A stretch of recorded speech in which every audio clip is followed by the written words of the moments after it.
গেছিলাম 2019 সালে। তারপর আমার আম্মু যাওয়ার পর 16-17 মাস আমরা ফোন যোগাযোগ হয়েছে। তারপর আমার আম্মু বলছিল অনেক কষ্ট হয়েছে, অত্যাচার হচ্ছে। করোনার সময় আসছিল আমার আম্মুর মাথা পা ইঞ্জেকশন মারছে, পাতা পা ইঞ্জেকশন মারছে আমার আম্মুর পাগল বানানোর লাগে। আমার আম্মু দেশে আসার কথা বললাম কত কিছু হয়েছে। যখন যে দালালে আমার আম্মুরে দিছি, দালালের কাছে আমরা গেছিলাম, গিয়ে আমার আম্মু তখন দালালে বলছিল আমার আম্মু 16-17 মাস যে টাকাগুলো দিছে এগুলো আমার দিছে কিনা। বলছি ঠিক আছে আমার আম্মু দিছে। আমার আম্মু অনেক কষ্ট হইতেছে, আপনি আমরা আনিয়ে দেবো আমার আম্মু। ওরা বলছে পারতো না আনিয়ে দিতে। তারপর আমার আম্মুরে বলছি, আমার আম্মু বলছিল থানায় গিয়ে মামলা করতে। তখন থানায় গেছিলাম, থানায় মামলা করেছিলাম। তখন আমার আম্মুরে বলছি, তখন আমার আম্মুরে বললাম আবার আমি ওই জেলার কাছে ফোন দিছিলাম। জেলারে আমার বলছে তুমি ঢাকায় আসো আমার সাথে, আমি যে অফিসে তোমার আম্মু গেছে ওই অফিসে নিয়ে যাই। তখন গিয়া মামলা দিবা। তখন আমি বলছি ঠিক আছে আমি আসবো, মত করছি দুজন লইয়া। তখন দলালে বলছে না তুমি একাই আসো। তখন আমার আম্মু বলছে আমার আম্মু বলছে না তুমি দেশের কাছে বিচার চাও, আর তুমি একা যাই না, ও পাগল হোক না। তখন আর আমি যাই না। তখন আমার আম্মু লাস্টে আমি ফোন দিছিলাম, 2021 সাল সোনালি টাইমে ফোন ছিল। তারপর বলছিলাম কপিটা মাঝরায় নিয়ে যাইবো তাহলে অনেক ঠান্ডা লাগে হয়েছিল। তখন বলছি আমার আম্মু বলছিলাম আম্মুরের মুখ মারিয়া ফেলাই দিব মাঝরায় নিয়ে, তুমি যেন আম্মুর লাগে নামাজ পড়িয়া দোয়া করো। আমার আম্মু অনেক, তারপর আর কোনো যোগাযোগ নেই আমার আম্মুর সাথে। অনেক চেষ্টা করছি যোগাযোগ করার লাগে আমার আম্মুর সাথে, অনেক পারি। এত বিষয় কাছে কি এর জন্য উঠতেছিল, গিয়ে আমরা খবর পাইছিলাম, পাওয়ার পর আমরা ঢাকায় চলে আসছি।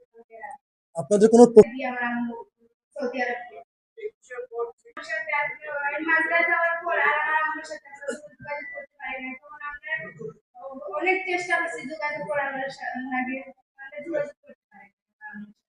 আমরা আজকে না মারা গেছে আমরা কিচ্ছু বলতে পারি না। আমরা সবসময় আমার আম্মুর কথা স্মরণ করি আর নামাজ পড়ি, দোয়া করি। আমার মোবাইল চালাই না, আর এত মোবাইল আছে যে আমার স্বামী কাজে যায়, তখন আমি মোবাইল পাই না। মোবাইল থাকলে আমরা হয়তো মিলতে পারে। আর আমার আম্মু ওইরকম ছিল না, আমরা ছবি পাইছি যেরকম ওইরকম ছিল না। আমার আম্মু অনেক সুন্দর ছিল, অনেক শরীর মরে ছিল। এখন তো আমার আম্মুরে চিনা যাচ্ছে না, আমরা দেশের কেউ দেখলেও চিনছে না আমার আম্মুরের লাগে, আমরা বুঝ পাই না। আমি জানি না, তখন আমার আম্মু আমরা তো অনেক ছোট ছিলাম, আমার আম্মু বলেছে আমরা মনে রাখি কথা বলা নেই। আমি অনেক ছোট ছিলাম, আমার বলছে ঢাকা যাও ঘুরে বেড়াতে যাও। তখন আমি অনেক ছোট ছিলাম, আমার বড় ভাইয়া নাই, আমার বড় ভাইয়া হলে আমার সাথে যাইতো। আর আমরা আমার আম্মুর কেউ নাই, আমরা ভাই বোন ছাড়া আমার আম্মুর কেউ নাই, আর আমরা আম্মু ছাড়া আমরা ভাই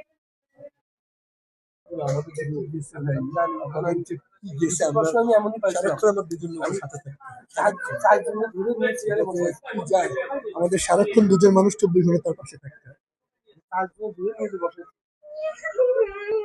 মানে এই মাথার মধ্যে